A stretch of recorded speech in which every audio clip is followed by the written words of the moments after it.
Buongiorno, benvenuti al nostro Focus TG. Siamo anche oggi in onda, in diretta, per informarvi di quello che sta succedendo in Veneto. Abbiamo tante notizie da darvi, abbiamo un'ora e mezza da stare insieme perché come sempre durante la settimana il nostro telegiornale dura fino alle 13:30. Abbiamo i collegamenti con i nostri giornalisti, con le nostre redazioni di Padova, Vicenza. Avremo anche Bassano per una vicenda di furti e addirittura si parla di un ladro ninja, quindi moltissime notizie come tutti i giorni. Cominciamo a darvele immediatamente e andiamo a Padova, dove ci sono Chiara Gaiani e Francesco Ratai che ci aspettano fuori dalla redazione perché il tempo è tiranno, come si suol dire, e bisogna fare un po' in fretta perché ci sono tante notizie da raccogliere e tante notizie da dare. Buongiorno Chiara.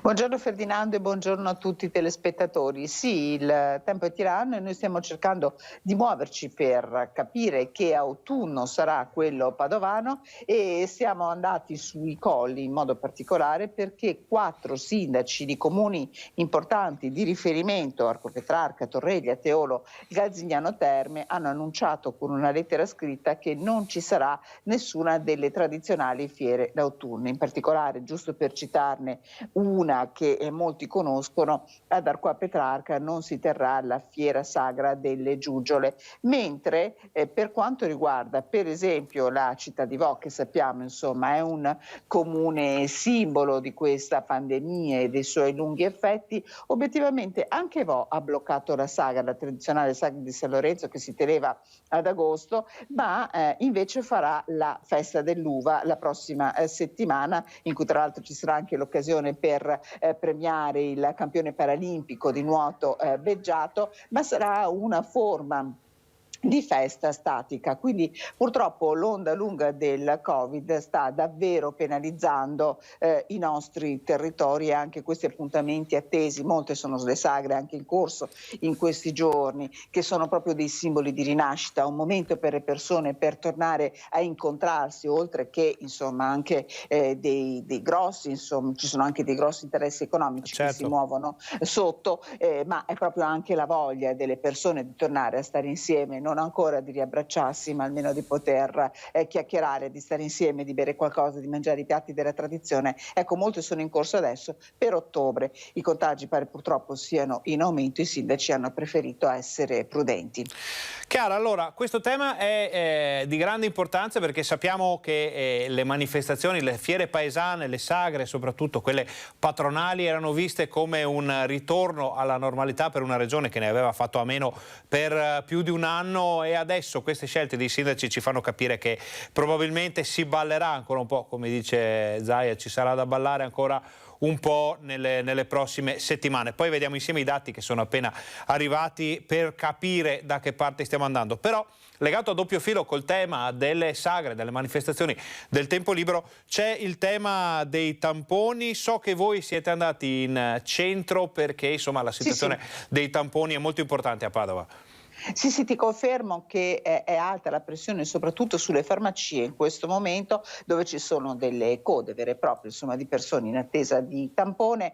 Alcuni hanno bisogno del Green Pass perché non sono vaccinati, ma molti sono anche le persone magari in possesso di Green Pass che hanno l'obbligo di una certificazione per poter accedere per esempio agli allenamenti, eccetera. Allora, se sei d'accordo Ferdinando, possiamo sentire l'intervista raccolta con questa farmacista del centro storico di Padova.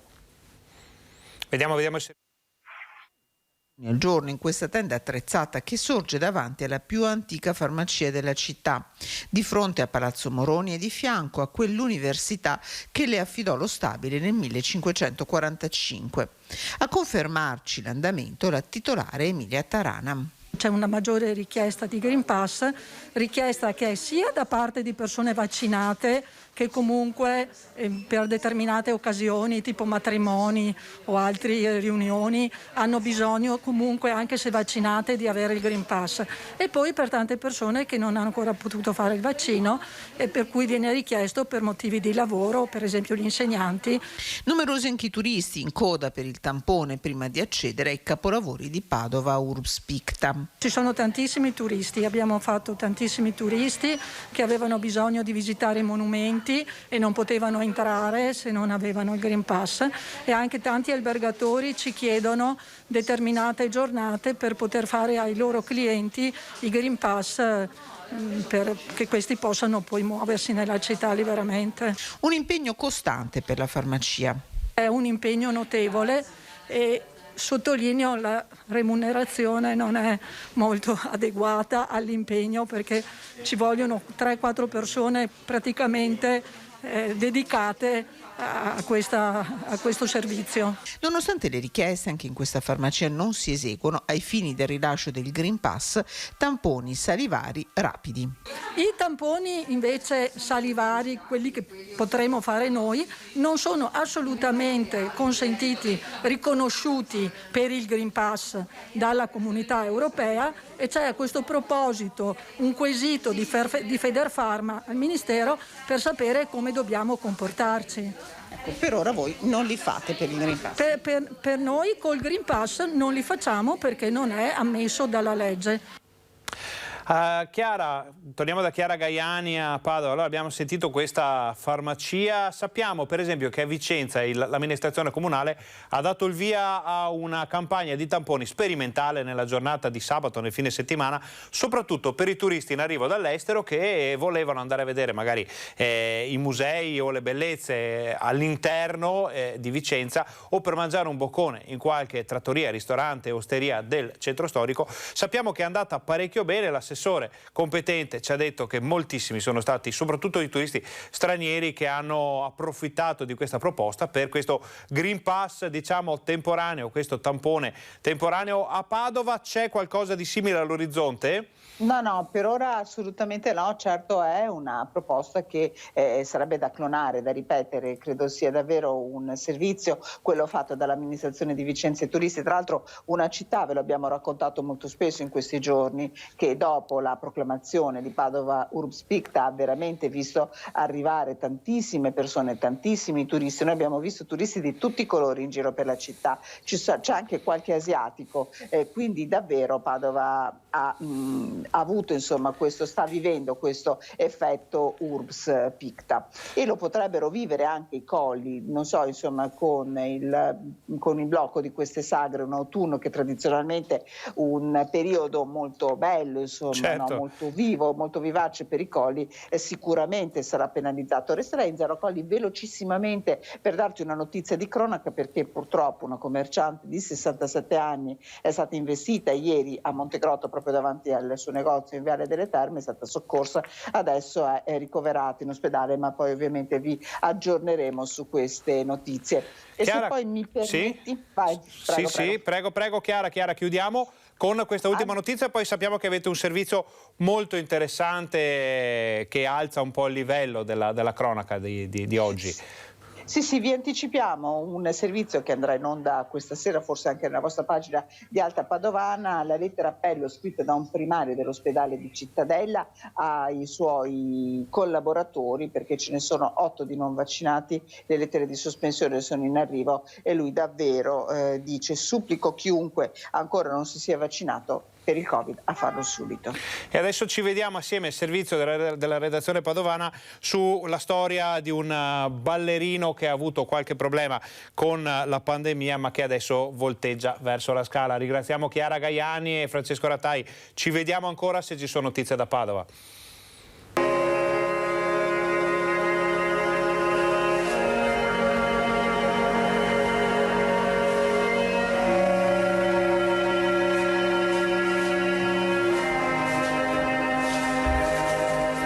Alessio ha 15 anni, vive con la mamma, OSS all'ospedale di Schiavonia, e ha un sogno: ballare nei più grandi teatri d'Europa.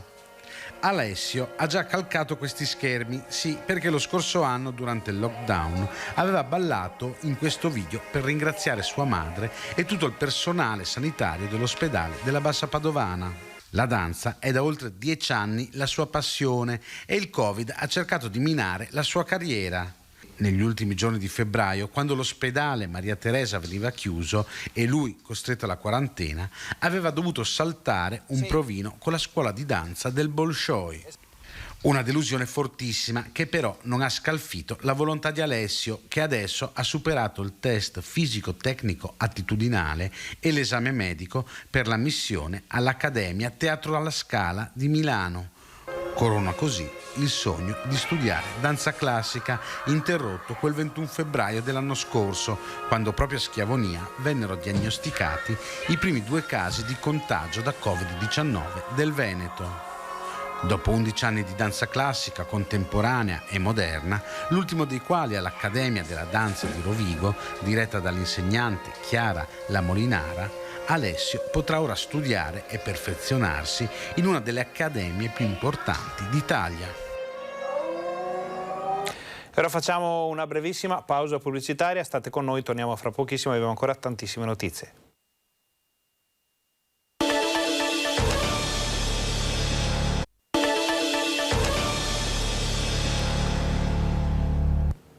Buongiorno, bentornati al Focus TG. Siamo in diretta anche oggi in onda per informarvi di quello che sta succedendo in Veneto. Siamo partiti da Padova, dalla provincia di Padova oggi per una notizia un po' particolare che potrebbe diventare un esempio per molte altre manifestazioni simili, perché i sindaci di alcuni comuni dei Colli hanno deciso di sospendere le feste patronali per il mese di settembre-ottobre per evitare qualsiasi problema legato all'emergenza coronavirus, nonostante i tamponi, nonostante il Green Pass, nonostante tutte le possibilità di fare comunque le sagre, chiamiamole così, in sicurezza. C'è chi dice no, noi alziamo le mani, aspettiamo un altro po'. Una notizia un po' in controtendenza rispetto a quello che abbiamo visto. Abbiamo anche parlato con la nostra collega Chiara Gaiani dell'esempio vicentino, dato che l'amministrazione di Vicenza ha installato sabato proprio in centro storico un punto tamponi per turisti, soprattutto turisti stranieri, per permettere loro di visitare le bellezze, i musei e magari mangiare un boccone in centro storico a Vicenza. E proprio a Vicenza andiamo adesso, dove c'è il nostro Daniele Garbin che ci aspetta per una velocissima infarinatura sulle notizie vicentine di giornata. Buongiorno Daniele. Buongiorno Ferdinando, buongiorno a tutti i telespettatori. Sì, infatti il tema tra l'altro è proprio quello anche mio di questa mattina, è quello di raccogliere un po' l'opinione delle persone, che gli esercenti, proprio a ridosso della festa patronale invece della Madonna in Monteberico, domani 8 settembre, e quindi la macchina operativa è al massimo sforzo per riuscire a realizzare questo evento importantissimo proprio per la città, proprio per la tradizione, e che comunque l'amministrazione ha desiderato organizzarlo proprio per il grande valore che ha, eliminando anche tutta una serie di parti processionali, una fra tutte il gioiello, l'esposizione che la sera era prevista, proprio questo affollamento verso Monteberico è stato eliminato, ed è una parte proprio che manca alle persone che oggi, proprio fino a poco tempo fa, avevo sentito, intervistato, proprio perché pur di farla è stato comunque scelto una via precauzionale. Proprio le misure che verranno poi messe in campo sono proprio motivi per cui poi stiamo facendo un approfondimento con il sindaco. Rimandiamo a questa sera proprio l'appuntamento ai telespettatori. Io in questo momento mi trovo proprio in Contraporti, dove proprio a pochi metri di distanza c'è il famosissimo ormai Palazzo Atene, che da ieri formalmente è diventato parte del patrimonio comunale di Vicenza. Proprio abbiamo fatto il momento così sacrale, vogliamo dire, che passerà alla storia per la città, nel momento in cui il sindaco Rucco con la sua giunta hanno varcato i cancelli e il portone, aprendolo formalmente per tutti, anche per i vicentini. E infatti l'impegno dell'amministrazione è proprio a breve fare in modo che sia visitabile almeno una parte, che sia aperto al pubblico. È un evento storico, infatti se sei d'accordo Ferdinando lancerei proprio il servizio, proprio perché in questo momento è ancora l'eco e risuona a Vicenza. Ore 15, Stradella San Gaetano. La giunta comunale si è radunata di fronte all'ingresso di Palazzo Tiene.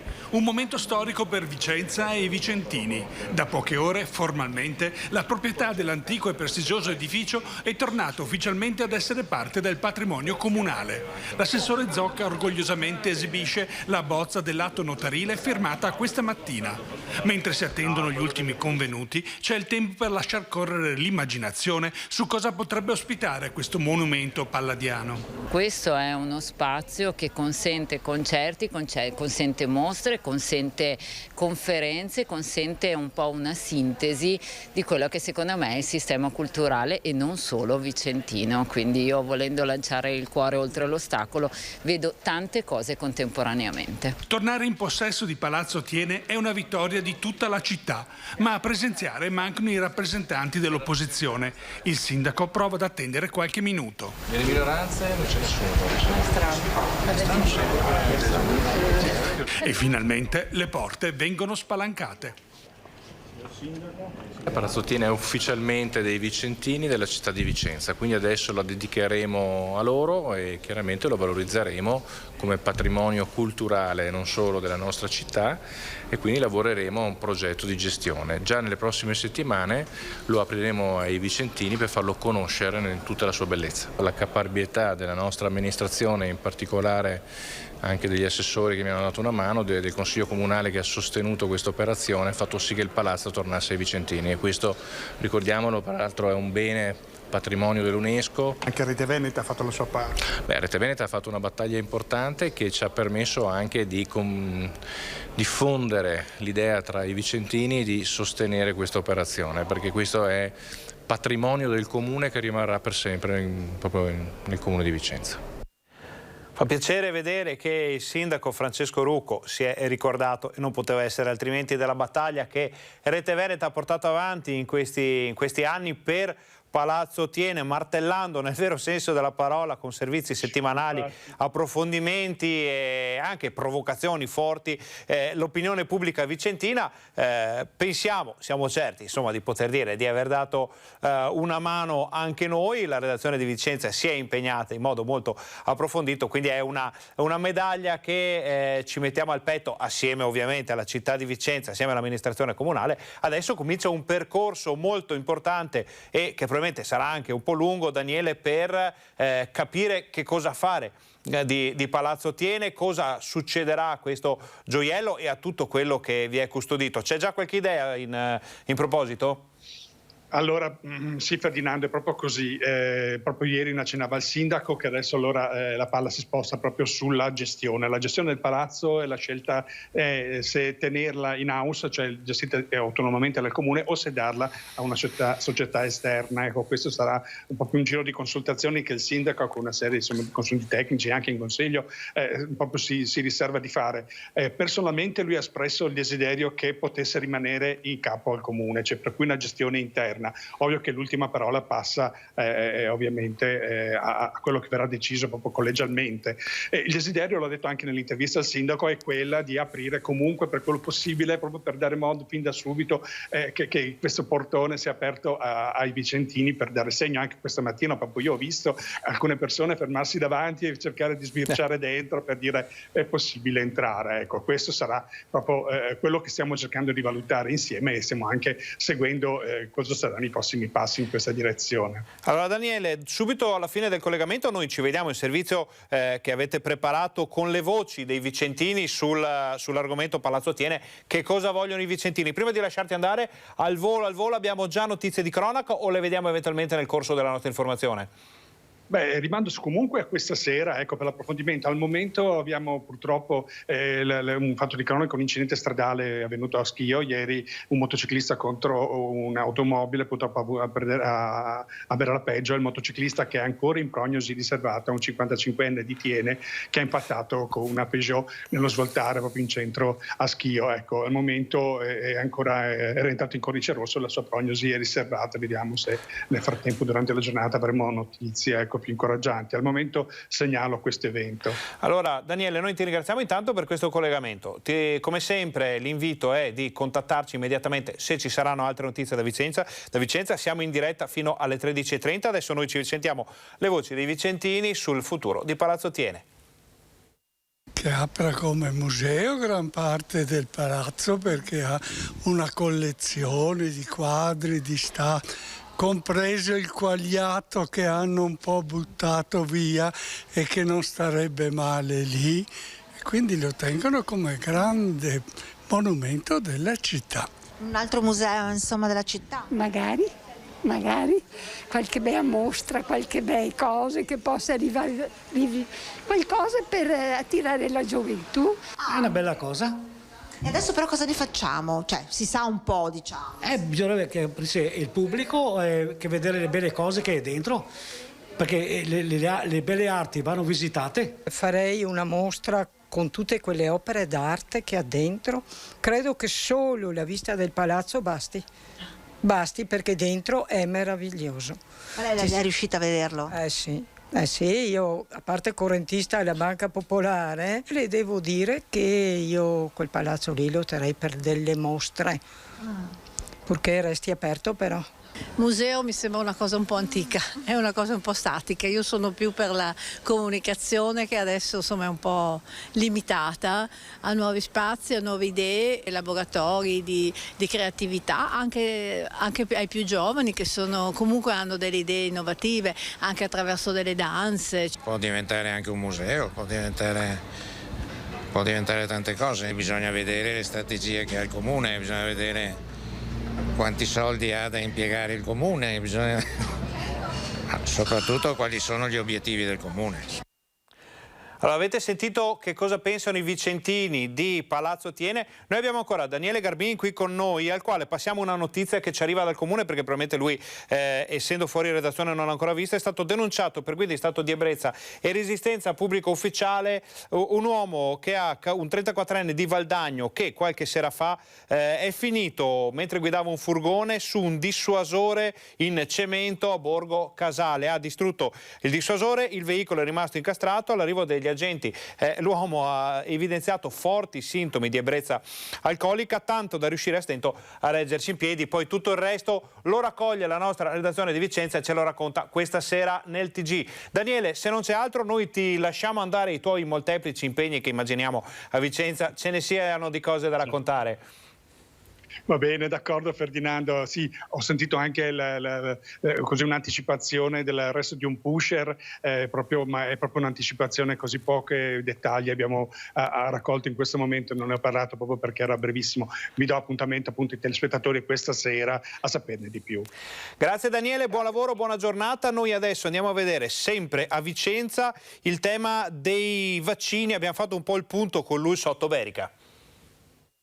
Vaccinazione positivi, la prova del 9 per il ritorno in classe della maggior parte degli studenti prevista per lunedì 13 settembre. Intanto si lavora sul progetto delle scuole sentinella voluto dalla Regione Veneto. 2 le scuole individuate all'interno del territorio dello slotto Berica, una a Vicenza e la seconda a Valdagno. L'idea è che nella prima parte vengano fatti in loco con un accompagnamento da parte della struttura e poi più avanti in automonitoraggio, in autosomministrazione. Ma già i primi ritorni in aula con materne e nidi, dove i bimbi, ricordiamo, non sono vaccinati, vedono un aumento dei casi di positività, dove qualche classe è dovuta andare in quarantena. Qualche classe, per adesso è veramente qualche caso isolato. Vedremo la prova della settimana prossima. Mentre si è in attesa dell'effetto rientro a scuola, la vaccinazione all'Uslotto non si è mai fermata nemmeno durante l'estate e Ferragosto. Siamo una media dell'80%, che è leggermente superiore un po' alla media indicata in questo momento nella Regione Veneto. È chiaro che è un buon successo che però deve essere consolidato. 81% è il dato complessivo di vaccinati, ma sono buone anche le percentuali dei vaccinati per fasce di età, con il 60% tra i 12 e i 19 anni, per salire e superare il 70% per le altre coorti di età comprese tra i 20 e i 49 anni. Buona ma migliorabile quella tra i 50 e i 59 anni, che si è stabilizzata all'83%, oltre il 90% fino al 100% per classi da 60 agli 80 anni. Vaccinazione su prenotazione estesa fino al 30 settembre, successo di quella d'accesso libero per le fasce 12-25 anni e over 60, che vede una media di 50 persone al giorno. E ora con la regia di Fabio Verin facciamo una brevissima pausa pubblicitaria. State con noi perché torniamo fra pochissimo.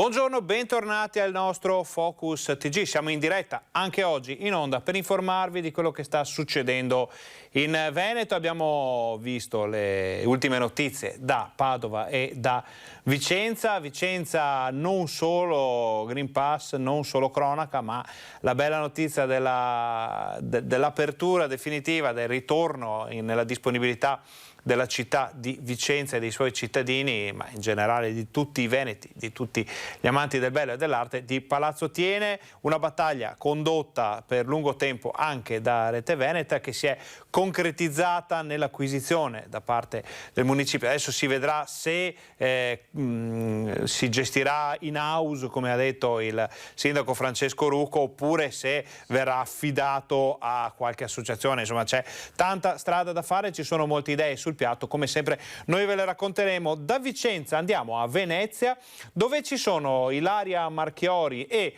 Lorenzo Maier della nostra redazione veneziana, che non sono a Venezia esattamente, sono al Lido per la mostra del cinema. Beati loro, e ci raccontano come sta andando questa ennesima giornata di questa bellissima manifestazione.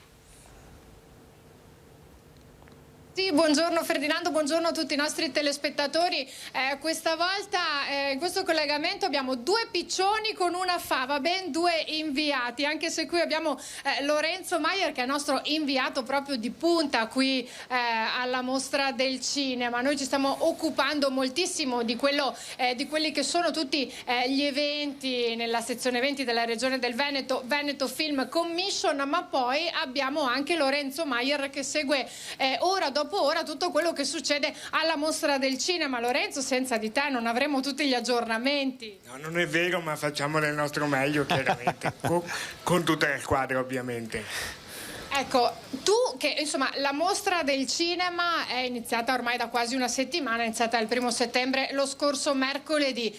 Qual è stato finora l'incontro che ti ha emozionato di più? Tanto abbiamo visto che ieri hai incontrato Andrea Bocelli. Sì, devo dire che Andrea Bocelli è veramente un personaggio fantastico, perché peraltro non era previsto l'incontro, è stato molto cordiale, molto disponibile, molto gentile. Poi Sorrentino chiaramente ha fatto la parte del leone, devo dire che è veramente un grande regista e credo che sia in corsa per un premio importante. Ecco, e che cosa ci dobbiamo aspettare da questa nuova giornata qui alla mostra del cinema? Oggi è la giornata di Mario Martone, con cui do io chiaramente un film italiano che ha molti favori del pronostico. Mario Martone, che era qui alla mostra anche lo scorso anno, e un film che si candida anche questo per avere un premio importante dopo Penelope Cruz e Antonio Banderas. Insomma, sarà una dura lotta quest'anno, perché tutti i film sono film molto validi a detta dei critici. Ecco, rispetto all'anno scorso sappiamo che purtroppo causa Covid è stata un po' una mostra sottotono. Quest'anno non sembra affatto così. Quest'anno diciamo che siamo quasi ai livelli 2019, quindi prima della pandemia. Manca ancora qualcosa, ma va dato atto veramente al direttore Barbera di aver fatto una selezione imponente, sontuosa e ricca di tanti spunti. Ecco, ringraziamo Lorenzo Maier di averci illustrato un po' in sintesi quella che è stata questa settimana e che cosa ci riserva la giornata odierna.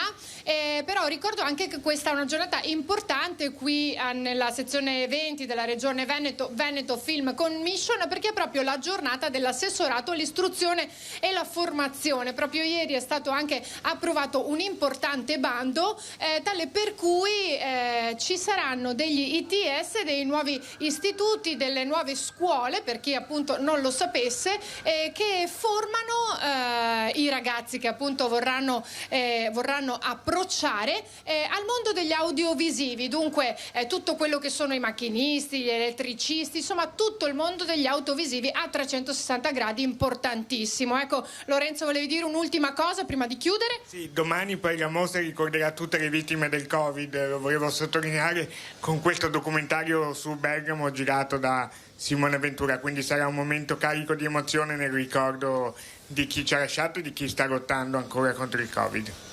Ecco, una giornata davvero importantissima. Se non ci sono altre domande, Ferdinando, io restituisco la linea allo studio. Noi ringraziamo Ilaria Marchiori e Lorenzo Maier per questo interessante collegamento. Gli auguriamo un buon lavoro, una buona giornata, naturalmente in una cornice non solo bella ma anche stimolante dal punto di vista culturale. Quindi grazie ai nostri colleghi, torneremo praticamente ogni giorno fino alla fine della festa del cinema a parlare con i nostri giornalisti sul posto per capire che cosa succede, come si muove questo festival che è considerato quello della rinascita, perché il cinema ha dovuto rallentare, tenere il motore al minimo per molto tempo durante il lockdown. Non solo il cinema inteso come sistema, ma anche i cinema intesi come luogo di svago e di divertimento. Adesso hanno riaperto, si può andare in sicurezza con le dovute precauzioni, insomma pare che si possa ripartire. Questo festival che abbiamo sentito dai nostri giornalisti è di altissima qualità e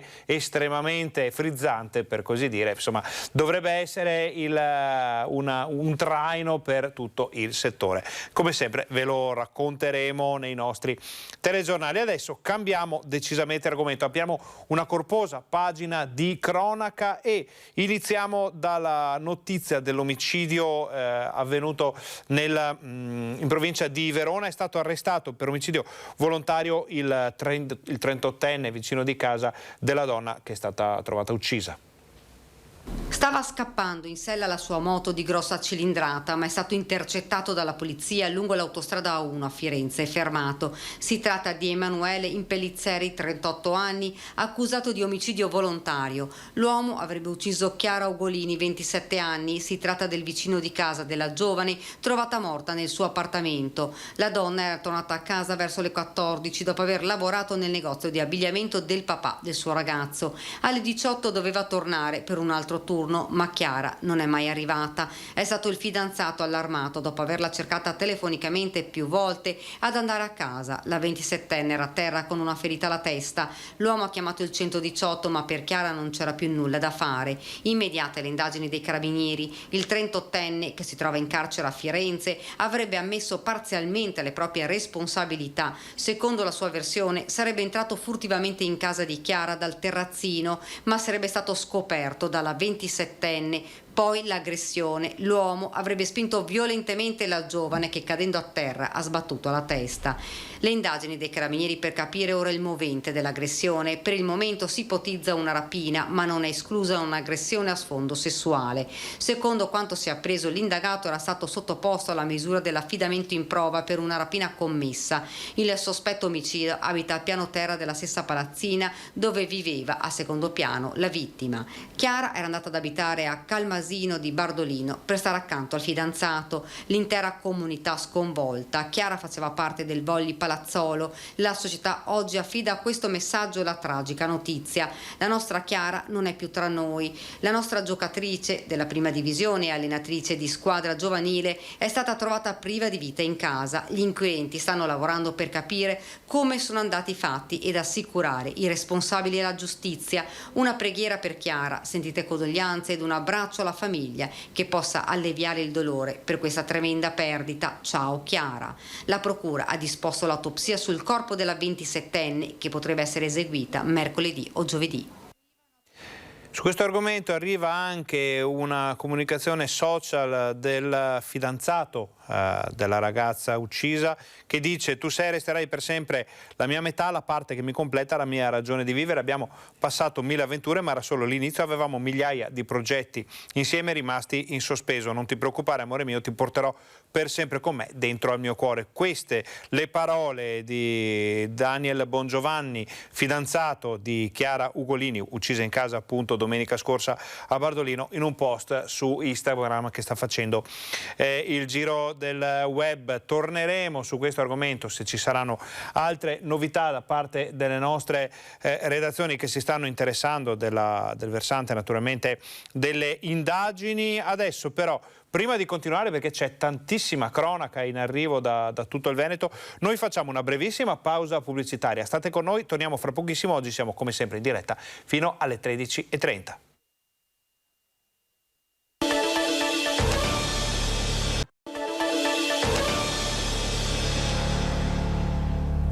Buongiorno, bentornati al nostro Focus TG. Siamo in diretta anche oggi in onda per informarvi di quello che sta succedendo in Veneto. Abbiamo viaggiato in lungo e in largo per la nostra regione, siamo stati a Padova, Vicenza, Venezia, al Lido per vedere come va alla mostra del cinema. Adesso cominciamo la pagina della cronaca con un fatto che ha veramente dell'incredibile. Ricorderete la persona scomparsa in nella zona della non è la Val di Zoldo era Foro Venezia, siamo comunque nel Bellunese, siamo nell'area del torrente Maè, dalle parti di Longarone. Giacomo Sacchette, 43enne appunto della Val di Zoldo, era scomparso in una cascata e si è rifugiato in una grotta, rimanendo addirittura per un giorno in un anfratto a fianco della colonna d'acqua. In un primo momento addirittura era stato dato per morto dai soccorritori, si era sparsa la voce che fosse stato trovato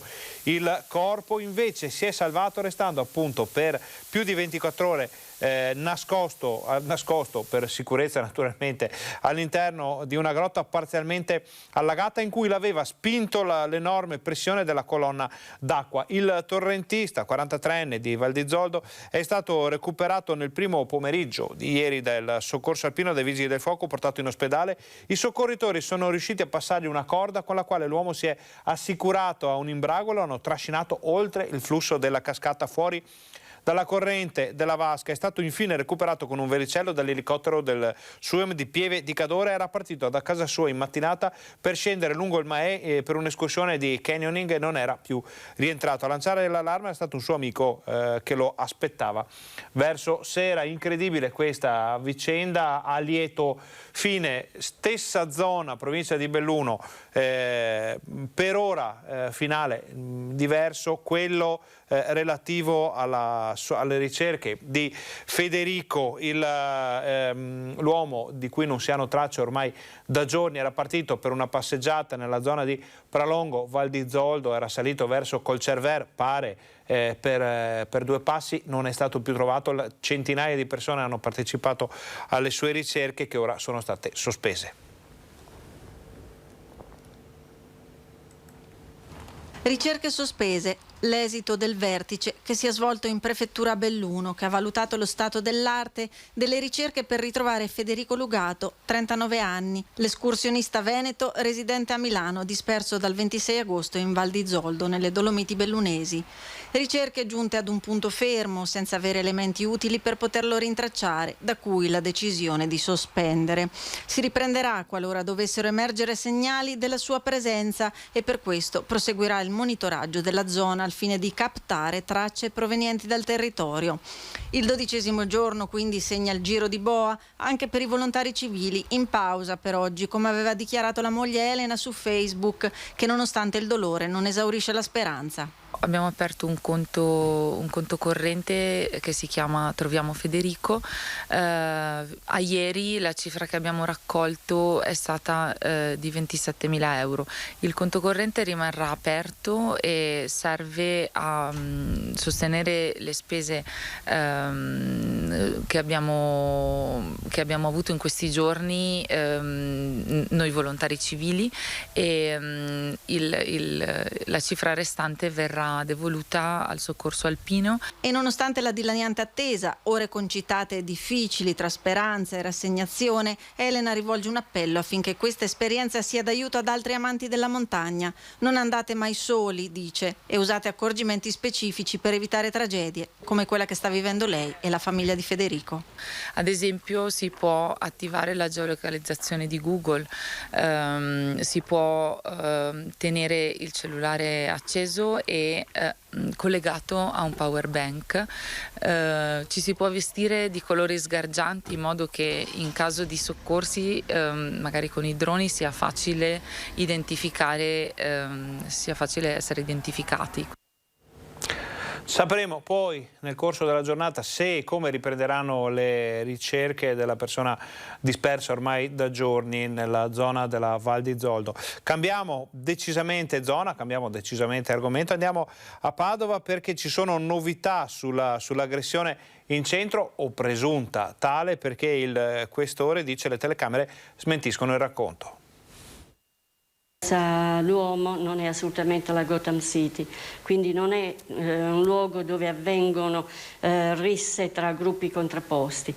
La denuncia presentata dall'avvocato, abbiamo riscontrato che non corrisponde in molti punti alla reale situazione. L'aggressione nella notte tra venerdì e sabato. Un avvocato la vittima, un gruppo di giovani gli aggressori. In piazza Duomo intervengono i carabinieri. La denuncia della vittima viene presentata in questura. Le indagini raccontano una versione dei fatti diversa, però. Ci sono le telecamere che sono state visionate. Il tutto verrà inoltrato all'autorità giudiziaria. Indagini tutt'altro che concluse, le fila saranno tirate dalla magistratura. Nel frattempo il questore di Padova racconta come lei stessa vive le piazze del centro della città. Non ho scorte, non ho tutele e quindi anch'io con qualche amica di Padova vado al cinema e torno a casa alle 11:30, alla mezzanotte, e devo dire che insomma non sono mai stata molestata, non sono stata mai vittima o oggetto di attenzione da parte insomma di malviventi, di persone che vivono nella illegalità. Un'altra vicenda, questa volta invece davvero molto particolare, ci arriva dalla provincia di Treviso, dove dei giovani si sono imbucati alla festa, hanno rubato dei regali, sono scappati sparando colpi con una scacciacani e sono stati tutti arrestati. Avevano scelto una festa di compleanno in una casa di Carbonera per mettere a segno il loro colpo, ma non avevano fatto i conti con i carabinieri che nella notte tra sabato e domenica li hanno bloccati nei pressi della stazione di Treviso.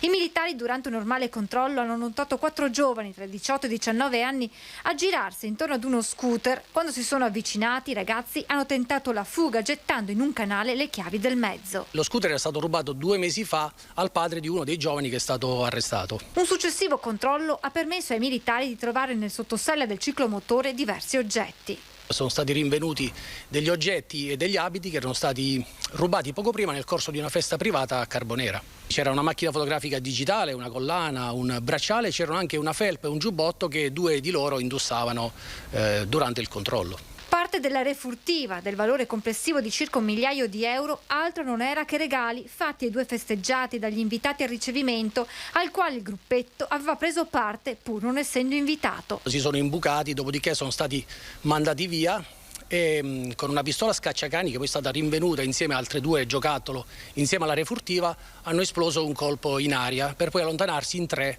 sullo scooter. Un 18enne di origini ivoriane residente nel Trevigiano, un suo coetaneo e un 19enne entrambi di origini marocchine e residente nel Padovano, tutti e 3 cittadini italiani, sono stati arrestati e successivamente rimessi in libertà in attesa del proseguo delle indagini, mentre un 18enne di origini marocchine è stato denunciato a piede libero. I reati contestati ai 4 sono furto aggravato e ricettazione. Sempre di giovani parliamo perché sono partiti i fogli di via e le bacchettate, chiamiamole così, da parte del questore verso i ragazzi che sono stati sorpresi al rave che si è svolto qualche giorno fa in riva al Brenta, nella zona di Cittadella.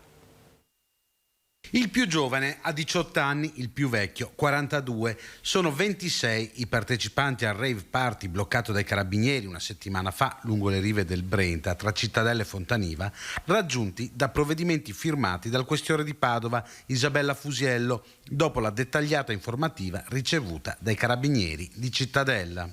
Per 23 sono partiti i fogli di via, altri 3 sono stati raggiunti da un avviso orale. Da 1 a 3 anni, a seconda della gravità della loro posizione, non potranno entrare nel territorio dei 2 comuni se non per giustificato motivo e solo se autorizzati. Si tratta per la maggior parte di giovani padovani, ma ci sono anche alcuni veronesi, lombardi e calabresi. Allora facciamo un po' il riassunto della drammatica giornata di ieri sulle autostrade, sulle strade del Veneziano, dove ci sono stati tantissimi incidenti. Un incidente verso le 8 lungo la A4 in direzione Padova tra la A57 e la A13 in corrispondenza dello svincolo per l'area di servizio Arino Ovest ha provocato chilometri di coda in entrambi i sensi di marcia. Il conducente di una bisarca è rimasto incastrato nella cabina guida dopo l'impatto contro un camion che trasportava cereali, riportando gravi ferite. È stato trasferito in codice rosso all'ospedale di Padova dai sanitari del SUEM giunti poco dopo sul posto, insieme alla Polstrada, i vigili del fuoco di Mestre che hanno messo in sicurezza i mezzi e il personale di concessioni autostradali venete. I tempi di sgombero e pulizia del manto stradale hanno portato al formarsi di code fino a 11 chilometri.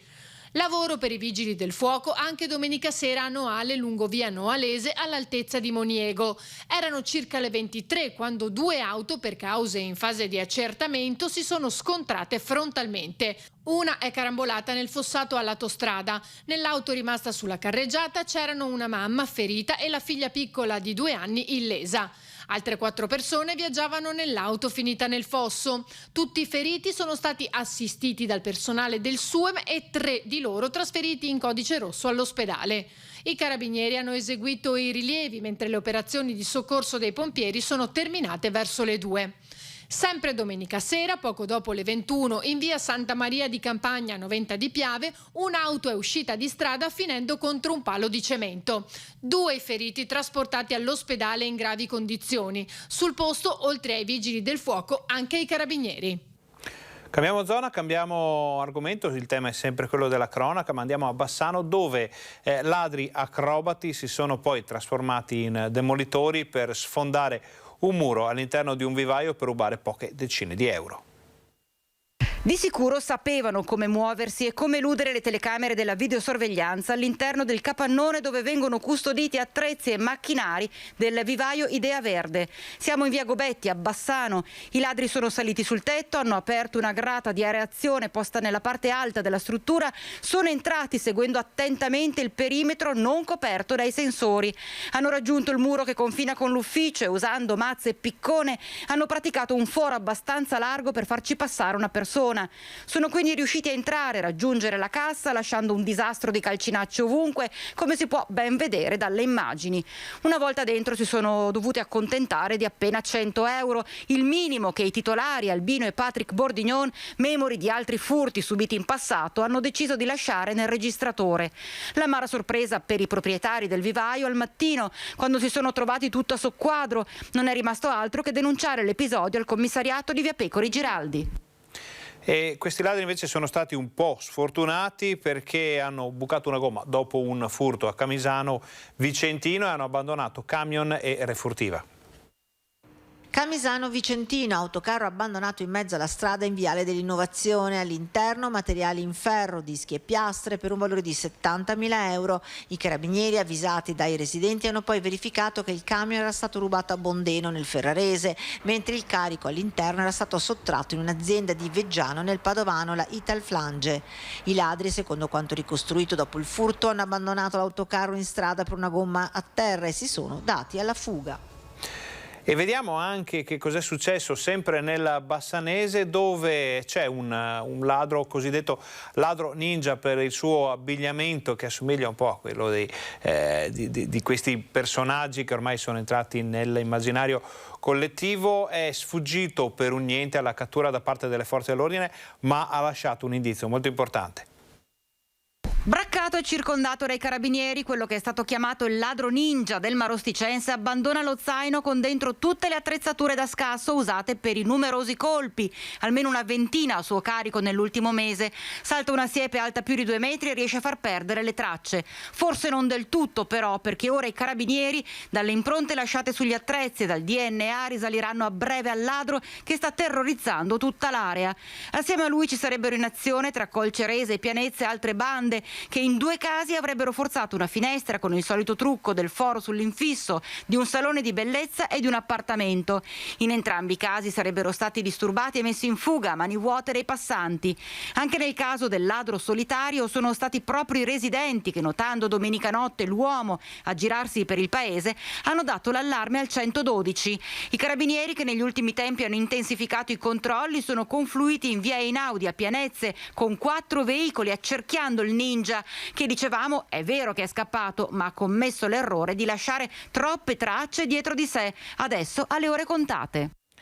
A proposito di questo argomento che sta un po' mettendo in subbuglio tutta l'area, abbiamo la nostra redazione di Bassano che è sul posto per parlare con i cittadini e anche con le amministrazioni comunali per capire che cosa si sta facendo, perché pare che si stia muovendo qualcosa per limitare o almeno cercare di, come si può dire, osservare spostamenti notturni. Ce ne parla fra pochissimo il nostro Alex Giuliano, che si collegherà con noi dopo la pubblicità. Quindi facciamo una brevissima pausa pubblicitaria, poi state con noi perché torniamo fra pochissimo, parliamo ancora di cronaca.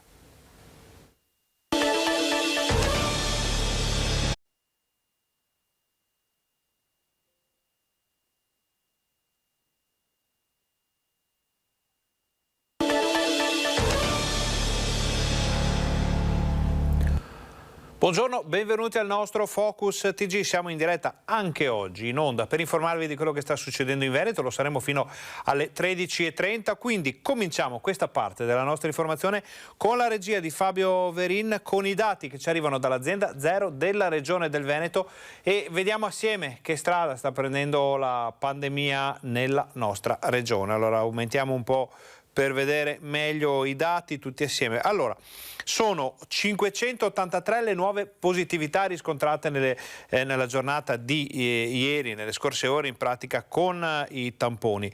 C'è da dire che è un numero che rimane quasi costante ormai da una settimana fra le 500 e le 700 unità, che portano il conto complessivo delle persone positive in Veneto a 13.067. Sono 459.050 le persone positive dall'inizio dell'emergenza coronavirus, sono 434.279 quelle che si sono negativizzate, 11.704 purtroppo le persone che hanno perso la vita dall'inizio dell'emergenza coronavirus a causa di questa pandemia.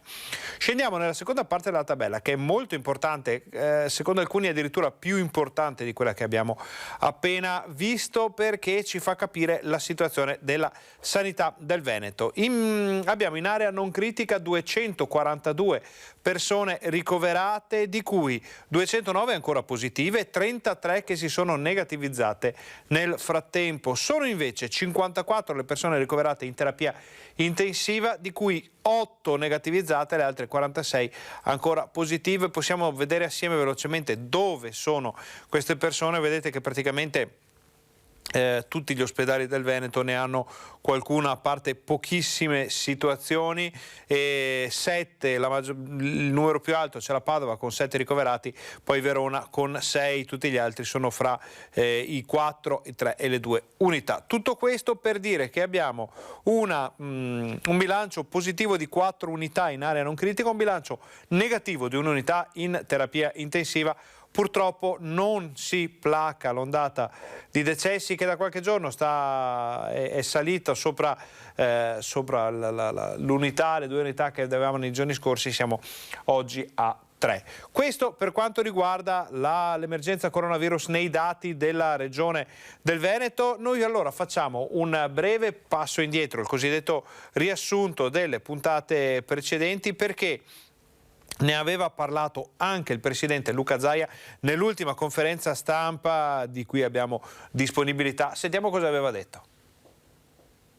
Non siamo davanti a una curva che sta flettendo e quindi a una remissione dell'infezione, questo poco ma sicuro. Il contagio c'è, i ricoveri anche, le previsioni si confermano, la variante Delta si può gestire e si sta gestendo, ma l'estrema variabilità delle soglie di pazienti nelle terapie intensive del Veneto costringe a restare estremamente vigili. Comportamenti ai vaccini, le armi di sempre, ma il Covid si può battere anche con gli anticorpi monoclonali.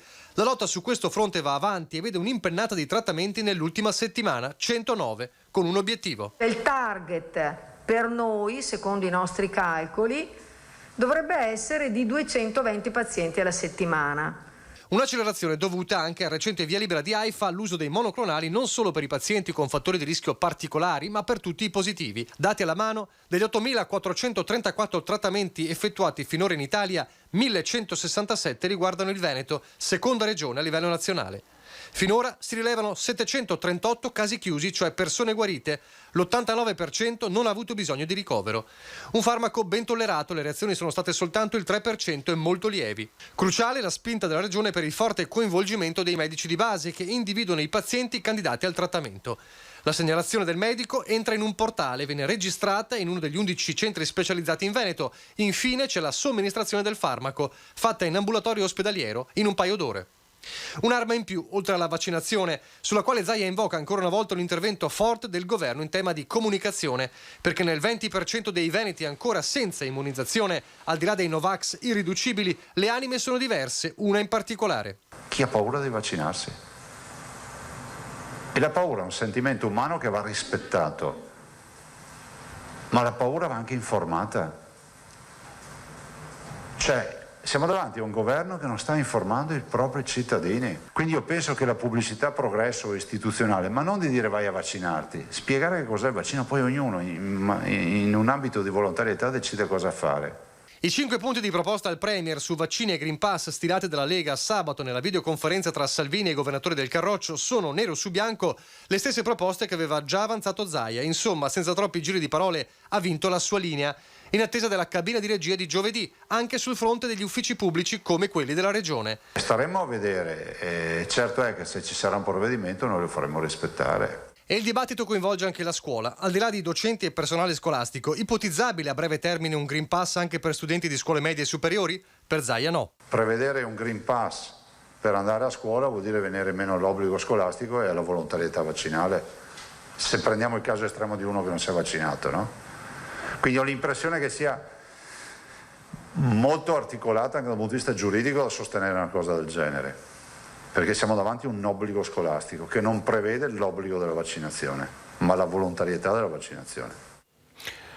Allora, chiudiamo per un attimo il tema coronavirus e torniamo a parlare di cronaca. Ne parliamo con il nostro Alex Giuliano che con Renzo Rigon si trova nella zona della Pedemontana. In questo momento non sappiamo esattamente se si trovi a Pianezza Colceresa o in quale dei comuni, comunque coinvolti nelle razzie del cosiddetto ladro ninja. Abbiamo visto il servizio poco fa, ladro ninja che si è salvato con un balzo prodigioso dalle forze dell'ordine che gli stavano mettendo le mani addosso. Ha lasciato uno zainetto con degli attrezzi da scasso, quindi si potrebbe pensare di poter arrivare in tempi piuttosto rapidi a almeno un'identificazione. Però sappiamo che Alex ha appena parlato con l'amministrazione comunale, con i cittadini, e quindi ci racconta tutto lui. Buongiorno Alex.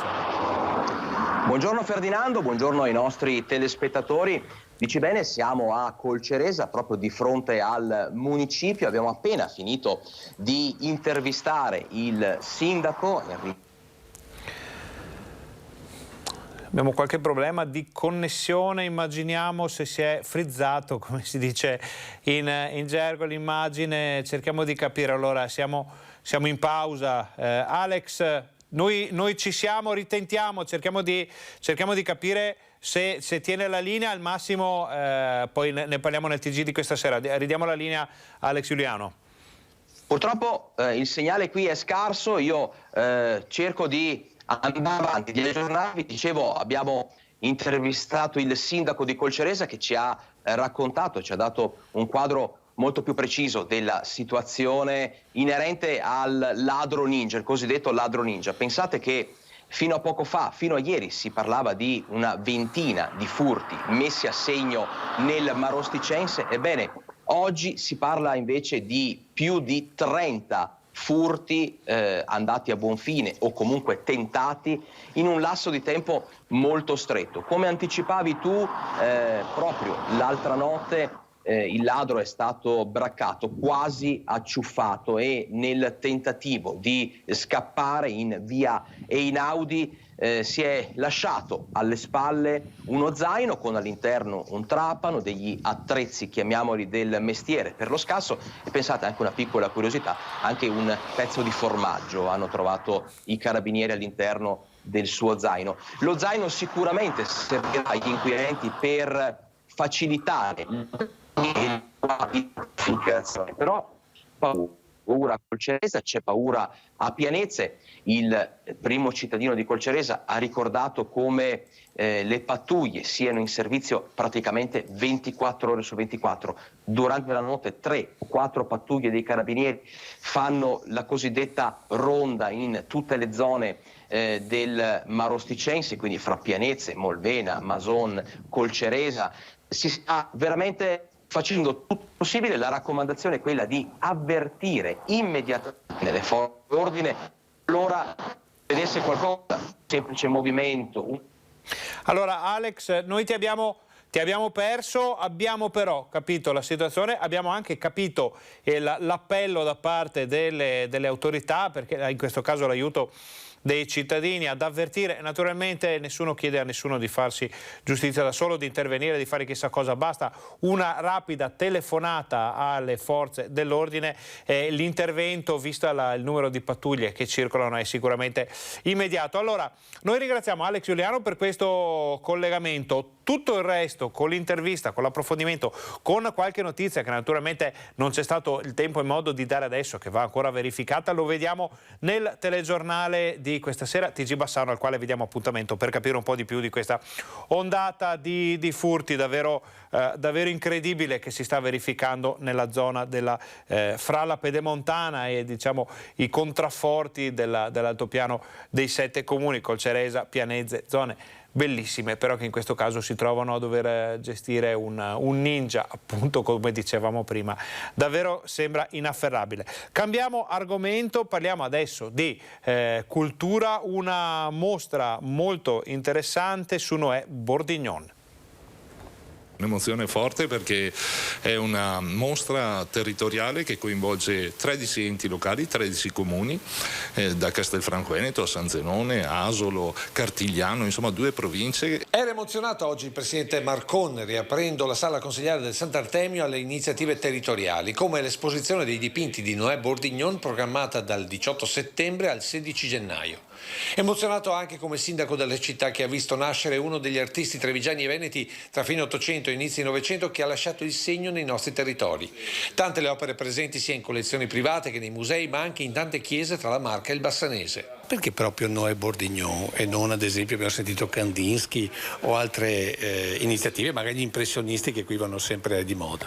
Perché Noè Bordignon è un personaggio nostro che ha valorizzato l'identità del territorio veneto, della provincia di Treviso, e quindi lo vedevamo come figura ideale di connessione dei vari comuni e del territorio stesso. Ecco allora, con le esposizioni previste a Castelfranco e San Zenone, dove Bordignon morì nel 1920, anche 3 itinerari turistici. Con i vari riconoscimenti che ci sono stati, prima con l'UNESCO per quanto riguarda la zona di Valdobbiadene, ma adesso che stiamo attendendo anche la promozione, diciamo così, per quanto riguarda la biosfera, il MAB UNESCO dei nostri territori, del territorio del Grappa, è bello proprio perché si riesce a ripartire anche grazie a questo, valorizzando davvero il nostro turismo. Un modo per raccontare arte e storia anche ai nostri giovani. Andremo ad interessare tutti gli istituti della regione del Veneto, proponendo loro delle visite guidate, dei laboratori e anche una partecipazione quindi attiva alla mostra di Noè Bordignon. Una ripartenza per tutti, anche per chi sostiene queste iniziative. Manteniamo fermo questo legame col territorio, approfittando di una iniziativa di area vasta e di grandissima profondità. Io invito tutti coloro che potranno di andare a visitare questa mostra. Noè Bordignon sarà una scoperta per molti. Parliamo ancora di cultura, una cultura diversa, la cultura casearia, perché nel fine settimana è andata in scena a Asiago la prima parte di Made in Malga, la manifestazione dedicata ai formaggi di montagna. Si svolgerà poi un'altra parte da venerdì a domenica. Durante la festa è stato anche lanciato ufficialmente il percorso che porterà, si spera in tempi abbastanza rapidi, al riconoscimento delle malghe dell'altopiano dei 7 comuni, che è il patrimonio malghivo più importante d'Europa, dell'arco alpino di sicuro, al riconoscimento UNESCO. Made in Malga torna ad animare il centro di Asiago e l'altopiano dei 7 comuni nel primo fine settimana dell'edizione 2021 della Kermesse dedicata ai formaggi di montagna. La conca asiaghese è stata presa letteralmente d'assalto da migliaia di visitatori che hanno potuto approfondire la conoscenza con il patrimonio caseario d'alpeggio nazionale e veneto in tutta sicurezza. L'inaugurazione di Made in Malga è stata anche l'occasione per lanciare la candidatura delle malghe dell'altopiano a patrimonio UNESCO. Dal palco centrale di Piazza Carli durante l'inaugurazione abbiamo candidato le malghe a patrimonio dell'UNESCO, quindi attorno alla manifestazione si sviluppano moltissime opportunità di comunicazione e di valorizzazione di un territorio che ha da esprimersi e ha da valorizzare tutta la sua biodiversità. I formaggi di montagna diventano, in questo caso, un'ottima occasione per parlare di un territorio che ha molto da offrire dal punto di vista turistico, ambientale e culturale. Con escursioni guidate, naturalistiche e anche astronomiche. Di notte all'osservatorio dei Penna sono state organizzate delle iniziative per sensibilizzare anche il problema dell'inquinamento luminoso. Made in Malga tornerà in centro ad Asiago, sempre nella versione light a causa della pandemia, da venerdì a domenica di questa settimana. Passiamo dai formaggi allo sport, parliamo del meeting di atletica di Padova. C'erano anche Massimo Stano e Antonella Palmisano, gli ori olimpici della marcia in Giappone, alla 34esima edizione del meeting internazionale Città di Padova di atletica leggera. Lo stadio Colbacchini, sede dell'evento, ha accolto con un applauso i 2 marciatori che hanno ripagato i 1000 spettatori vincendo le rispettive gare di 2000 metri di marcia. 23 le nazioni partecipanti con ben 8 atleti vincitori di medaglie d'oro alle ultime Olimpiadi di Tokyo. 14 le gare in tutto svolte nella giornata di domenica al rinnovato stadio Colbacchini dell'Arcella. Forti emozioni anche per Michael Norman, lo statunitense infatti ha firmato il record della manifestazione nei 100 metri uomo, portando a 9,97, migliorando il precedente 10,03 del 2019 detenuto dall'oro olimpico Marcel Jacobs. Parliamo ora di biotecnologie, ne abbiamo parlato con l'assessore Marcato. Si chiama Tech for Life, progetto che risponde al superamento delle criticità delle imprese legate a quest'era pandemica in corso, con protagonisti la Regione del Veneto, Confindustria Veneto e le Università di Venezia, Padova e Verona. Obiettivo: mettere in rete le eccellenze produttive del territorio per sviluppare innovazione e ricerca al servizio delle stesse imprese per gestire anche dal punto di vista biomedicale l'emergenza ancora in atto. Ci siamo resi conto da subito durante il primo lockdown che c'era difficoltà a reperire perfino le mascherine, a reperire i respiratori. Siamo stati costretti a rivolgersi in tutto il mondo per trovare gli strumenti per combattere la pandemia. Ecco, allora, siccome noi abbiamo comunque delle eccellenze produttive straordinarie nel nostro Veneto, la rete innovativa regionale serve esattamente a questo. E l'ultima delle RIR, acronimo che sta per Reti Innovative Regionali. 20 milioni i fondi stanziati dalla Regione già con il primo lockdown e facenti parte dei 56 milioni erogati sempre da Palazzo Balbi in questi ultimi 3 anni, sommati agli oltre 32 milioni stanziati come capacità di reazione delle imprese e agli 8 milioni e mezzo delle citate università per studiare e implementare le strumentazioni necessarie legate alla salute e alle cosiddette scienze della vita. Questa è una risposta davvero importante, oggi è una giornata davvero importante non solo per la nostra economia che insomma, sta dando veramente dei risultati ottimi, ma soprattutto per la gestione biomedicale e sociosanitaria della nostra regione.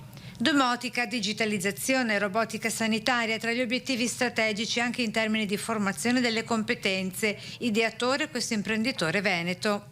Che possano comprendere per esempio l'aspetto meccanico con l'aspetto del software piuttosto che il digitale, piuttosto che la sensoristica, quindi conoscenze che le aziende venete, le piccole e medie aziende venete non possono proprio fisicamente avere tutte all'interno della stessa realtà.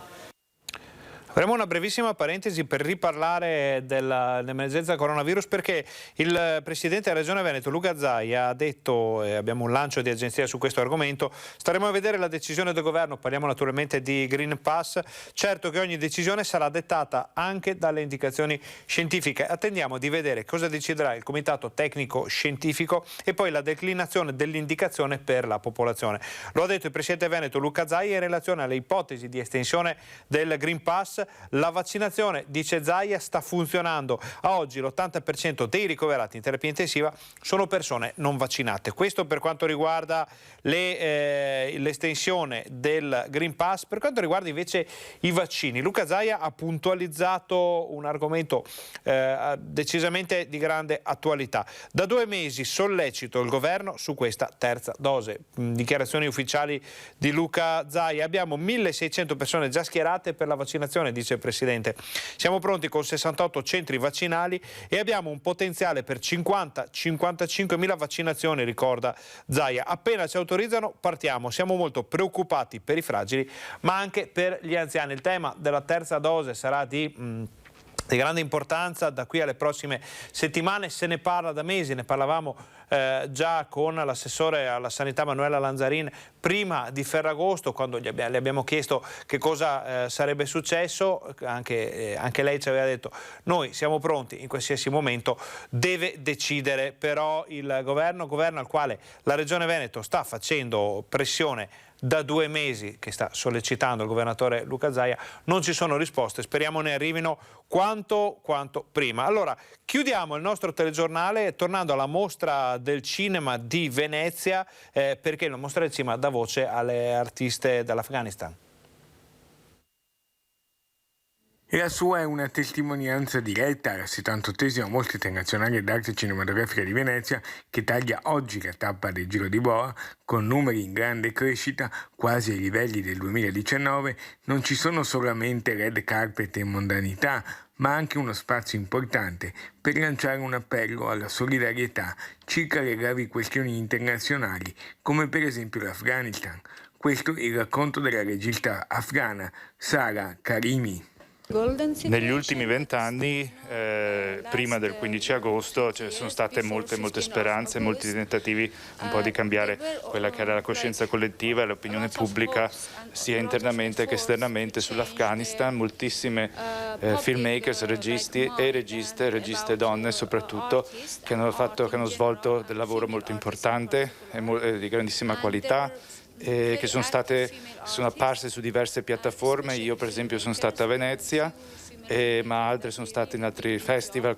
Tenteranno sempre di più di distruggere quello che è il nostro lavoro e quello che abbiamo conquistato finora. Ma parlando di cultura e di arte, loro in realtà, soprattutto i loro leader, sono molto consapevoli di quello del pericolo che per la loro linea rappresenta il lavoro che noi svolgiamo, perché l'arte, la narrazione, le storie dell'Afghanistan minacciano direttamente quella che è la loro linea radicale e integralista che vogliono stabilire, e quindi loro sono molto consapevoli della minaccia che noi poniamo verso loro, verso la loro ideologia, e quindi sicuramente cercheranno di smontarsi, di distruggersi. Per finire cambiamo totalmente argomento, chiudiamo con un video che sta facendo il giro del web, dei social. Un cervo è stato immortalato in pieno centro storico a Bassano. Un capriolo o comunque un giovane ungulato era stato ripreso qualche tempo fa durante le fasi un po' più complicate dell'emergenza coronavirus sul ponte degli Alpini. Stavolta siamo in Viale dei Martiri. Bassano per qualche secondo si è trasformata in uno dei paesaggi di Walt Disney, quando all'alba un giovane cervo si è spinto fino a Viale dei Martiri, fra lo stupore dei pochi passanti, che tuttavia si è trasformato, grazie a un video sui social, in una vera e propria condivisione di massa. Un'immagine romantica, dolce, di una natura che con queste apparizioni ci ricorda quanto meravigliosa sia e quanto compito nostro resti quello di rispettarla e, perché no, ammirarla. C'è ancora tempo per dirvi che la moglie di Federico Lugato, l'escursionista disperso da giorni sui monti della Val di Zoldo, Elena Pancera, ha fatto un appello dicendo non vengano interrotte le ricerche. 12 giorni di ricerche, anche se con tanti mezzi e persone, non hanno permesso di trovarlo, ma non sono sufficienti come sforzo istituzionale. Vedremo anche in questo caso che cosa accadrà. Noi vi ringraziamo per essere stati con noi. Ringraziamo tutti i nostri colleghi per le notizie che ci hanno dato da tutto il Veneto. Ringraziamo Fabio Verian e Alessandro Costacurta in regia. Vi diamo appuntamento al TG Bassano e al TG Vicenza di questa sera per tutti gli approfondimenti, tutte le novità, e vi auguriamo un buon pomeriggio.